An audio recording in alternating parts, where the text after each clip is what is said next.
suis né au Congo, à Bukavu. J'habite Bordeaux, j'habite Amiens, enfin j'ai habité Nantes. 30 ans maintenant que j'habite en France. Je suis un auteur, je suis à mon 8e roman, une dizaine de livres, parce que j'écris du théâtre aussi, j'ai écrit un recueil de nouvelles. J'ai créé une boîte d'édition de livres. J'ai fait du théâtre aussi, j'ai été intermittent des spectacles, j'ai joué dans les courts-métrages, des Valérie Poulet par exemple. Mon 8e roman, le titre c'est « En attendant que Dieu s'élève ». Et là, on est dans un roman dont l'histoire se passe au Congo. C'est l'histoire d'un Congolais qui est arrivé en France en tant qu'étudiant. Au terme de ses études, il décide donc de s'installer ici pour y mener sa vie. Il passe toute sa vie. Donc, sauf qu'une vingtaine d'années plus tard, il prend la décision de repartir dans son pays d'origine pour essayer de contribuer au développement de ce pays. Alors, il a plein d'ambitions, plein d'aspirations, plein d'idées novatrices. Il a envie de mettre en application ce qu'il a appris sur les bancs de la fac, mais aussi ce que la vie lui a appris au quotidien. Il part là-bas. Malheureusement, quand il va arriver sur place, ça va être un peu la désillusion, le désenchantement. Il va se sentir tout de suite complètement en décalage par rapport à la société qui l'accueille. Il va se sentir complètement déconnecté par rapport à la réalité qu'il retrouve, comme si finalement les années passées en France l'avaient tellement transformé, tellement dilué culturellement, jusqu'à le rendre étranger dans son propre pays. Donc dans ces livres, on suit son parcours là-bas, ses péripéties sur place, son parcours chaotique dans une société complètement égarée, complètement désorientée. On suit aussi son combat, parce qu'il va mener plusieurs combats là-bas, un combat politique surtout assez ardu, parce qu'il va se présenter aux élections locales. Tout ça donc à travers quand même une histoire assez rocambolesque, dans laquelle j'essaie de décrypter la situation congolaise aujourd'hui, telle qu'elle se présente sous ses différents aspects, aussi bien les côtés fascinants du Congo que les côtés tragiques. À Bukavu, en tout cas à mon époque, il n'y avait pas forcément de librairie, à part la librairie du Centre culturel français. Moi, je suis né en banlieue, dans une ville assez lointaine du centre-ville. J'avais 4 bouquins, un dictionnaire Larousse encyclopédique que m'avait offert mon père. J'avais aussi une anthologie de la littérature classique, un atlas des poches et un roman un pavé à peu près de 500-600 pages. Enfin, le titre c'est La porteuse des pins de Xavier de Montépin. Donc pour tout vous dire, c'est un roman que j'ai dû lire une dizaine de fois. Voilà. J'ai lisé par exemple la biographie des grands auteurs, après les extraits, la poésie de Verlaine, de Baudelaire, et tout ça, ça m'a tellement marqué. J'étais tellement ému en le lisant qu'un jour ou l'autre, je me dis, ben voilà, il faut que j'essaye de faire à peu près la même chose. Il faut que j'essaye. Et puis je commence à imiter un petit peu, je commence à griffonner quelques mots, quelques vers, ainsi de suite. Après, je commence à m'intéresser à la poésie, à écrire un peu de poésie. Là, au collège, je fais beaucoup de théâtre, en dehors de l'école, en fait. En faisant du théâtre, j'ai commencé à lire aussi des pièces de théâtre. Donc, Coltès, Beckett. J'ai fini par lire des pièces qui m'ont complètement bouleversé, qui m'ont complètement marqué, comme Les combats des nègres et des chiens. Et en lisant ces pièces, j'étais tellement touché par ce qui racontait ces pièces que moi-même, je me suis mis à écrire des pièces. Et donc, c'est ainsi que j'ai écrit le Train de Belleville en m'inspirant justement En attendant Godot de Samuel Beckett. Là, on est en l'an 2000. Et c'est ça qui m'a mis, on va dire, le pied à l'étrier, qui m'a lancé. Et après, je continue à écrire du théâtre. J'en ai écrit d'autres, par exemple l'empereur Ubu l'Africain, donc, qui est un petit peu Ubu roi à la sauce africaine, l'adaptation de Ubu roi à la sauce africaine. Voilà, j'ai écrit par exemple, voilà, Un bonhomme de neige sous un soleil de plomb. C'est aussi, c'est en m'inspirant aussi justement du combat des nègres et des chiens que j'ai écrit cette pièce-là. Donc, et après, je suis passé au roman. J'ai écrit mon premier roman qui était autobiographique, Naître ou n'est pas naître noir, qui a eu un petit peu de succès. Et après ça, j'ai écrit Le lit des ombres, qui a eu des prix locaux, en Aquitaine. Et après, je continuais comme ça. Alors, moi, ce que j'aime beaucoup dans l'écriture théâtrale, c'est la possibilité de caricaturer au maximum, si vous voulez, les choses. Dans le théâtre, dans l'écriture théâtrale, on peut tout se permettre. Et puis j'aime bien cette idée de raconter une histoire sous forme d'une continuité dialoguée, quoi. Je trouve ça assez intéressant. Et puis cette unité des lieux, cette unité d'espace, parce que bon, une pièce de théâtre, c'est fait pour jouer normalement. Voilà. C'est une autre façon de faire, c'est une autre écriture. Alors comment on passe de l'écriture théâtrale à l'écriture du roman? Ce que je peux dire, c'est que quand on est en Afrique, généralement, en s'intéressant à l'écriture, on commence par la poésie et le théâtre. Il y a des raisons à ça. L'une des raisons principales, c'est l'absence d'une industrie du livre en Afrique, ou en tout cas, dans tous les cas, une industrie du livre qui est assez sommaire. J'ai fait beaucoup de théâtre quand j'étais gamin, et les pièces qu'on jouait, c'était souvent des pièces qui avaient été écrites par des personnes qu'on connaissait, généralement des profs de français. Et ces pièces qui nous servaient des supports circulaient comme ça, enfin passaient d'une main à l'autre, et on recopiait nos rôles, enfin dans les cahiers, et puis on montait des spectacles. Ça permettait quand même aux auteurs de ces pièces-là de pouvoir rencontrer un public. Voilà. Il y a aussi le fait que la société africaine, quand même, c'est une société qui fonctionne par l'oralité, généralement. Donc le théâtre, ça fait partie du quotidien des Africains, en tout cas des Congolais. Quand on va à un mariage, on assiste à une cérémonie du mariage, une cérémonie des deuils, on assiste vraiment à des spectacles de théâtre. Donc tout est théâtralisé. Donc naturellement, on commence par écrire du théâtre ou de la poésie aussi, parce que tout ça c'est lié à ces phénomènes de l'oralité quand même qui gèrent les rapports entre les individus en Afrique. Moi, je suis aussi bien passionné par l'écriture théâtrale que l'écriture romanesque. J'aime bien, par exemple, cette idée d'unité des lieux, d'unité des temps, cette idée de raconter une histoire sous forme d'une continuité dialoguée. Mais je trouve ça intéressant. C'est deux choses complètement différentes, mais aussi passionnantes l'une que l'autre. Voilà.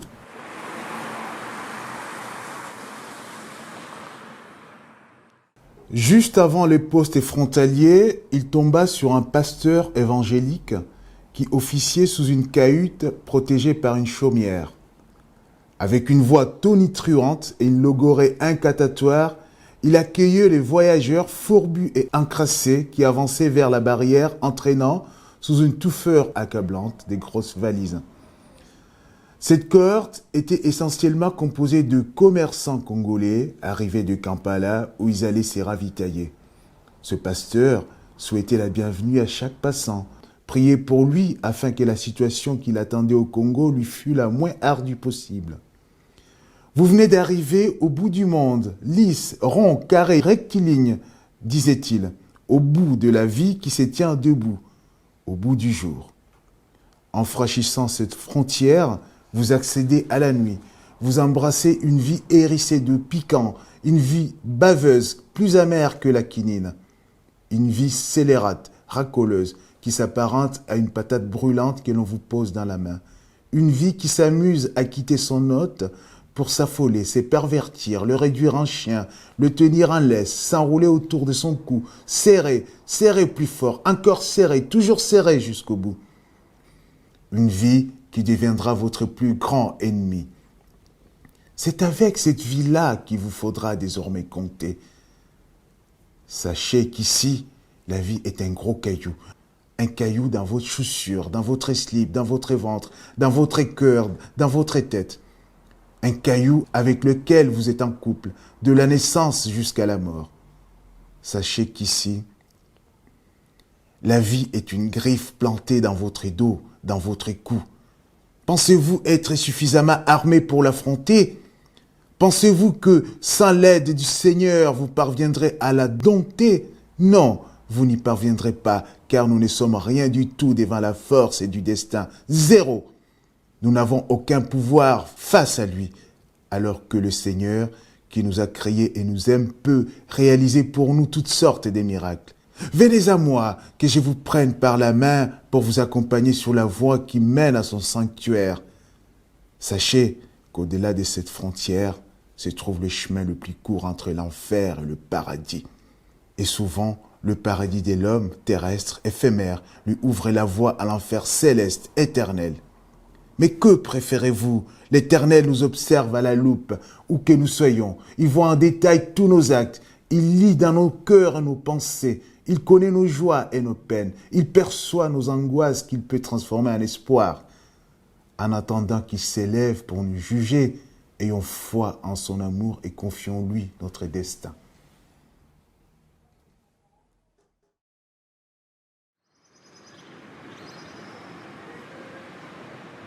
Je pense que la frontière est quand même assez... n'est pas étanche entre les romans, le théâtre, la poésie, tout ça. J'aime bien m'inscrire dans un genre qui combine tous les genres littéraires, qui fusionne tous les genres littéraires, si vous voulez. J'ai été initié à l'édition, on va dire, par un monsieur qui tient les éditions Akoria, Kaya Makele, un ami. Bon, j'ai fait une formation aussi dans les domaines de la culture pour apprendre comment on édite un livre, voilà. Et j'ai aussi envie de travailler pour le livre, pas seulement pour mes livres, mes propres livres, mais de travailler pour le livre en général. Donc, monter des projets, avec d'autres auteurs, des manifestations autour du livre et de la lecture, des fêtes du livre, des salons du livre, des choses comme ça. Et bien sûr, donc, j'ai monté, avec des amis, évidemment, les éditions Myriapode. Bien sûr que c'est une casquette difficile à porter. On se met au service du livre, mais après, quand on aime les livres, on a envie de les porter, quoi. Et pas forcément pour ses propres livres, mais pour les livres des autres aussi. Hein. L'édition, c'est pas un travail qu'on réalise seul. Donc, quand on édite un livre, même si c'est son propre livre, et qu'on va éditer dans sa propre maison d'édition, mais on travaille avec des partenaires qui interviennent à tous les niveaux. Donc voilà, on a un regard extérieur. C'est-à-dire que voilà, on n'impose pas ses écrits. Non, on les soumet à l'appréciation d'autres personnes, des collaborateurs qui peuvent dire non, mais ça, bon, on pense que ça fonctionne pas. Mais c'est juste, il faut avoir du recul et d'accepter quand on te dit ça fonctionne pas, c'est pas bon, de lâcher prise et de passer à autre chose. Au moment où Selim franchit le seuil de la porte de sa maison natale, des jeunes appelés à la rescousse finissaient de dépouiller la chèvre. Il s'est dépêché de découper la viande et d'activer les braseros. Le fumet ne tarda pas à s'accrocher au vent pour aller chatouiller les odorats lointains.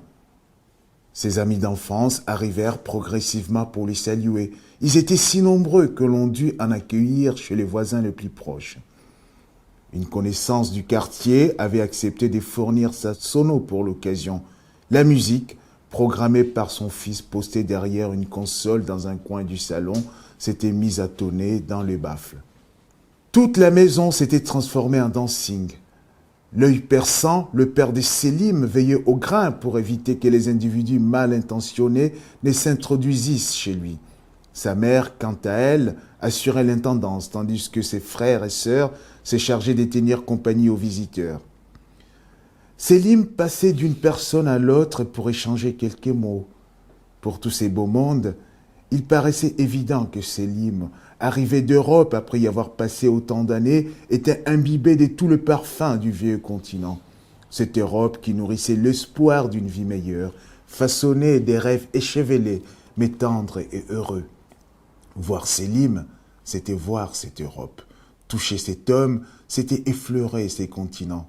Si lui, l'enfant du pays, était parvenu à y bâtir sa vie, se disait-on, c'est que le rêve qui occupait l'esprit de tous ceux qui avaient partagé son enfance était accessible. Selim était leur miroir, leur modèle, leur panneau indicateur, leur flambeau, leur étendard, leur mascotte, leur diadème. Il était pour eux ce que lui-même ne s'était jamais figuré. Il aurait pu mourir de honte s'il s'en était rendu compte, car il n'aurait pas supporté une telle imposture de sa part. Il passa sa soirée à répondre et à raconter. Tout le monde voulait savoir comment c'était là où il vivait. Tous ses interlocuteurs voulaient se nourrir des gracieuses histoires d'Europe. Ils en avaient une faim de loup, et quoi qu'il pût leur en servir, ils ne parvenaient pas à s'assouvir. On aurait dit que leur cœur carencé s'en trouvait tout à coup vitaminé, s'emballait, ronronnait d'intense satisfaction.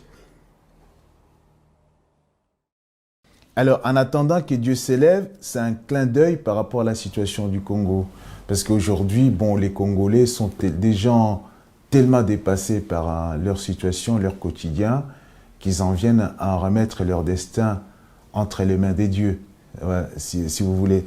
Et donc, ils ont l'impression que Dieu les a abandonnés complètement. Ils espèrent qu'un jour, que Dieu puisse s'élever pour pouvoir siffler en quelque sorte la fin de la récréation et dire, ben voilà, là c'est fini, il faut que les choses se remettent à fonctionner normalement. Et donc c'est un clin d'œil par rapport à ça, et c'est pour ça que j'ai trouvé très intéressant de donner à ces livres ces titres-là.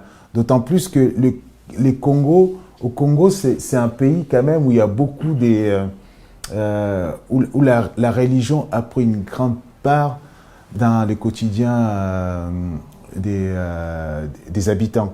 Aujourd'hui, quand on va à Kinshasa ou dans d'autres villes, il y a tellement des pasteurs, il y a tellement d'églises, au fait qu'on a l'impression que les Congolais, ils vivent que pour ça. Ils vivent pour la religion, pour servir la religion. On oublie l'essentiel, on pense que voilà, c'est par cette voie qu'on arrivera à s'en sortir, qu'on arrive à faire des choses, qu'on arrive à développer un pays, et que sans la religion, on ne peut arriver à rien du tout. Le moyen le plus simple de pouvoir s'enrichir au Congo, c'est vraiment d'être un pasteur évangélique. Pour moi, la plupart de ces gens-là, ne sont que des escrocs, en fait, finalement. C'est vraiment un titre qui synthétise un petit peu ce qui se passe au Congo aujourd'hui. Voilà. C'est aussi un clin d'œil au roman de Nkurumah, En attendant le vote des bêtes sauvages.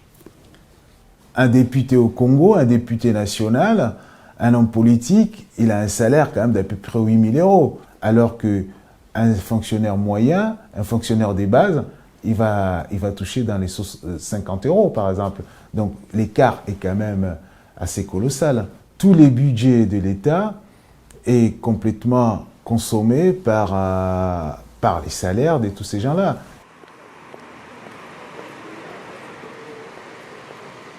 La religion a joué quand même un rôle important dans la décolonisation du Congo, avec Simon Kimbangu et tout. Voilà. Déjà, à la base, ça fait partie de la tradition locale à l'ouest du Congo. Donc c'est tout à fait normal qu'avec la pauvreté, ça se multiplie, et puis pour moi, ça devient un problème assez important quand même. Voilà. J'ai eu envie d'écrire un livre qui met en exergue tous les problèmes qu'on va retrouver au Congo, mais aussi qui essaie de réfléchir aux solutions pour essayer de sortir le Congo de son impasse actuelle. Je me suis dit que par le prisme d'un homme politique, ça serait beaucoup plus facile, si vous voulez. On reste dans le domaine du roman, hein. C'est pas un essai, c'est un roman. J'ai quand même fait beaucoup de recherches documentaires. J'ai eu des discussions avec beaucoup de gens, beaucoup d'acteurs, en fait, de la politique congolaise, des économistes, mais aussi des comètes mortels. Hein. Donc, tout simplement, pour essayer de comprendre, pour essayer d'analyser, et puis pour essayer de sortir quelque chose, des solutions qui me paraissent assez cohérentes. Dans ces romans, tout est réaliste. Voilà, toutes les situations sont complètement réalistes. Les lieux c'est des lieux qui existent.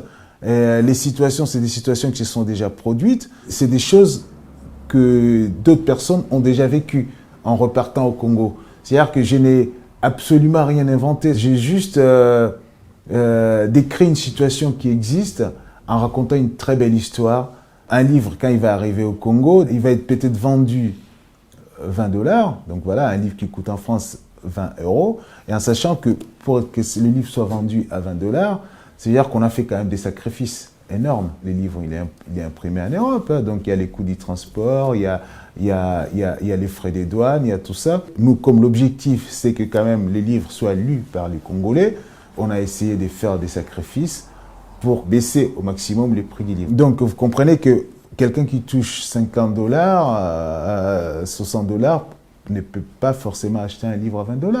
Donc bien sûr, mais déjà, si on peut arriver à faire lire ses livres à certains acteurs. Donc il circule dans la collectivité, il est acheté par quelqu'un, et après il est prêté et il circule. Et je pense que par ces billets-là, il parviendra à atteindre un grand nombre d'électorats, quoi. Je pense que le rôle d'un écrivain aussi, c'est d'essayer d'apporter les idées, voilà, de susciter des réflexions. Et ça, c'est mon rôle. Et c'est le rôle, en tout cas, que je m'attribue en écrivant ces livres. Mais bon, après, je ne cherchais pas forcément à aller beaucoup plus loin que ça. Les écrivains, ils font aussi partie de ceux qui écrivent l'histoire. Donc voilà, aujourd'hui, c'est l'un des problèmes qu'on retrouve au Congo. On a l'impression que l'histoire au Congo n'est pas écrite. Toutes les guerres à répétition qui ressurgissent tout le temps. Comment on peut mettre fin à cette situation-là si, par exemple, il n'y a pas des témoignages qui sont codifiés quelque part, qui peuvent inspirer les gens à emprunter une autre voie que celle du conflit entre les ethnies, par exemple. Donc, je pense que le rôle de l'écrivain, c'est aussi ça, c'est d'écrire l'histoire aussi, d'écrire l'histoire, c'est-à-dire c'est de témoigner. La parole, une fois qu'elle passe d'une personne à l'autre, elle se transforme. Et puis la parole, elle disparaît avec le temps. On l'oublie, voilà, tout à fait. Et puis on l'interprète. Donc alors que la tradition écrite, ça permet de fixer la parole, de faire en sorte qu'elle reste la même, donc qu'elle n'évolue pas, donc en passant d'une personne à l'autre. Je pense que la tradition orale a aussi besoin de la tradition écrite pour pouvoir faire avancer les choses, tout simplement, pour que les idées soient claires, cohérentes. Le français, c'est la langue officielle du Congo. Et que les études se font en français au Congo. Donc forcément, on finit par écrire en français. Donc on n'a pas le choix. Ce qui est intéressant, c'est de savoir comment on adapte cet outil au mode de fonctionnement africain, à la tradition africaine. Comment on arrive à enrichir la langue française. C'est ce qui est important. Je pense que la langue française, c'est une langue aujourd'hui très importante aussi parce qu'elle est enrichie par cette culture, ces populations qui viennent des anciennes colonies françaises ou francophones. Est-ce que moi je me considère comme membre de la diaspora africaine? Oui, bien sûr. Quand on est dans cette position-là, on a un peu le cul entre deux chaises, si vous voulez. Donc, quand on a le cul entre deux chaises, c'est une richesse parce qu'on a deux chaises. Mais c'est très inconfortable finalement. Il y a des avantages et des inconvénients. Donc voilà, les avantages, c'est que on puise des deux univers assez différents. Donc on a une richesse assez extraordinaire. Donc on navigue comme ça, on voyage d'un milieu à l'autre, d'un univers à l'autre. Avoir plusieurs identités, c'est pas quelque chose d'assez simple, en fait, finalement. Mais bien sûr, parce que et surtout si ce sont des identités qui peuvent paraître à un certain moment en opposition. Voilà, c'est ça le problème. C'est-à-dire que donc du coup, ça crée un tiraillement. Donc c'est ça un peu tiraillé. Et vivre un tiraillement, c'est pas quelque chose de simple, c'est pas quelque chose de facile. Donc non, c'est pas si simple que ça, je pense. Ouais. Finalement, en fait, que ce soit la France ou l'Afrique ou l'Amérique, l'être humain, il reste le même partout. Voilà.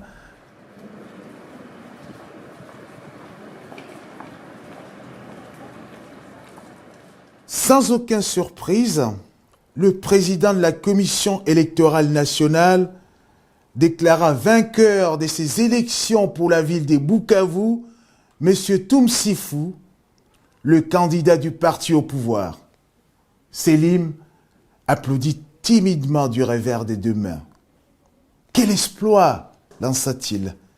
À cet instant, presque tous les habitants de la ville de Bukavu sortirent de leur maison munis des casseroles et des cuillères.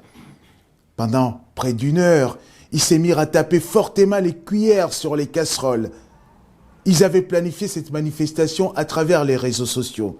Ce fut un concert retentissant, accompagné par des huées ininterrompues, des coups de klaxon tonitruants. La scène était surréaliste.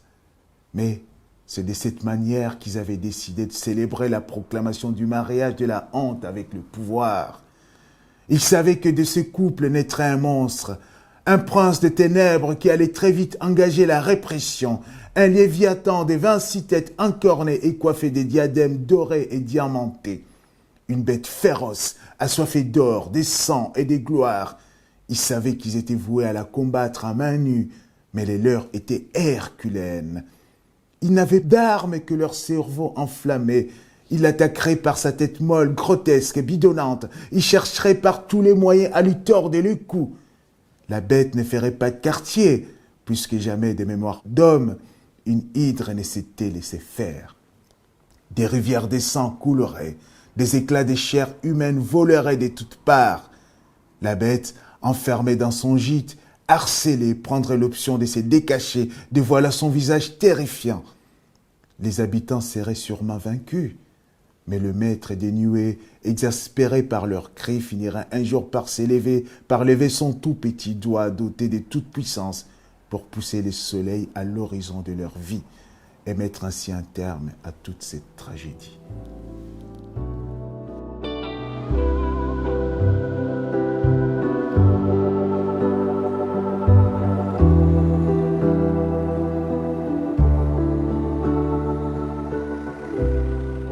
Moi j'ai vu des Européens, je crois que c'était des Belges ou des Français, 3 gars. Ils jouaient de la musique du soukous, mais en jazz. Voilà. C'est-à-dire que la partie instrumentale sans chant. C'était... non mais c'était franchement, c'était géant quoi, c'était très beau. Donc alors, Mobutu, 32 ans de pouvoir et rien. Donc il y a un problème là. Toi-même, tu le disais là tout à l'heure. Ouais, 32 ans de pouvoir, rien. Rien. Va dans la province de Bandundu, demande aux gens de Bandundu. En 32 ans, qu'est-ce que Mobutu a fait? Zéro. 32 ans de pouvoir. Donc, vous faites quoi finalement?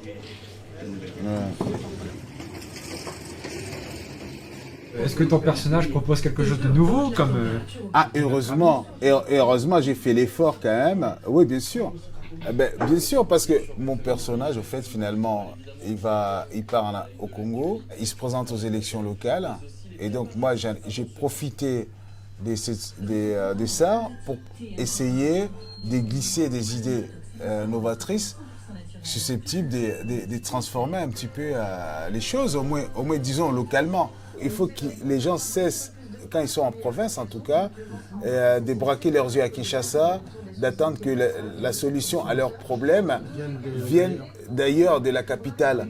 Il y a plusieurs façons de s'organiser et de faire avancer les choses localement. Un personnage là qui a beaucoup vécu aussi à l'étranger pendant plus de 20 ans en France, Ouais. qui a donc du coup acquis une certaine autre expérience, une autre façon de voir les choses, qui arrive qui retourne chez lui et qui trouve son peuple, qui pense que tout est normal, comme vous le disiez tout à l'heure, qui sont nés là, qui ont grandi là, qui travaillent là, et que eux, pour eux, ton discours, le discours du personnage n'est pas ce que vous avez vécu. Ce qu'il faut, c'est que l'esprit des gens change. Voilà, les mentalités. C'est ce qui est important. Tant que les mentalités seront les mêmes, il n'y a rien qui peut changer là-bas. Donc voilà, c'est ça. Et moi, je suis persuadé que ce discours-là, de remettre toujours la responsabilité aux étrangers, c'est un discours qui arrange nos hommes politiques. Parce qu'il y a des antécédents historiques, il y a la colonisation, il y a l'esclavage, donc c'est beaucoup plus facile. Ça, c'est mon point de vue, je pense que ça les arrange. Et c'est eux qui continuent toujours à évoquer ça. Si nous-mêmes, on se prenait, on réfléchissait et qu'on se rendait responsable, je pense que les étrangers ne viendraient jamais nous imposer quoi que ce soit. Ça, c'est mon point de vue. Ouais.